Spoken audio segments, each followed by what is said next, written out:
बस्ने गोठालाले भैँसी दुयो पातैमा गोठा बस्ने गोठालाले भैँसी दुयो पातैमा के को पिर मान्छौ बहिनी जाउले साथैमा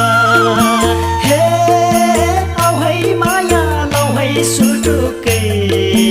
काफल गेडी कुटु